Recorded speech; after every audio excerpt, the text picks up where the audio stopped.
இந்த கதையில் இவருடைய கதாபாத்திரம் பேர் ராஜன். ஸோ வட சென்னையில் வந்து D block Senthil. So meme கிரியேட்டர்ஸும் அதில் வர கமெண்ட்ஸும் பார்த்தீங்கன்னா, நான் ராஜனை போட்டு இங்கே வந்து ஜாலியாக இருக்கிறியா நீ அப்படின்ட்டு.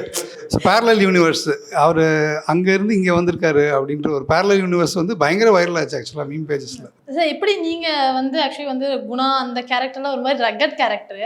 ஸோ இது ஃபேமிலி ஜோனுக்கு எப்படி நீங்கள் சூஸ் பண்ணீங்க? நான் சூஸ் பண்ணதில்ல, அவர் சூஸ் பண்ணியிருக்காரு. என்னாச்சு படம் எடுக்கிற ஒரு பெரிய சேலஞ்சை அவர் எடுத்திருக்காரு. அவருக்கு தான் நான் நன்றி சொல்லணும்.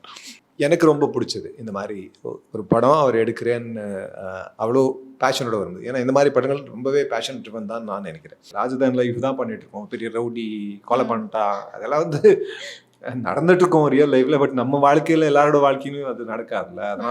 அதனால தான் வந்து நமக்கு அது நம்ம வாழ்க்கையில நடக்காதது ரொம்ப எக்ஸைட்டிங்காக தெரியும். இந்த வாழ்க்கையில் நடந்தால் வந்து ரொம்பவே டிப்ரெஸிங்காக இருக்கும், டிஸ்டர்பிங்காக இருக்கும்.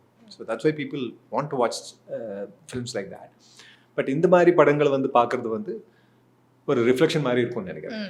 நம்ம கண்ணாடியில் டெய்லி வந்து மூஞ்சி பார்த்துக்கிறோம்ல அப்படி தான் இருக்கும். இது will not be very exciting, will be looking at your self, but will be looking at real you.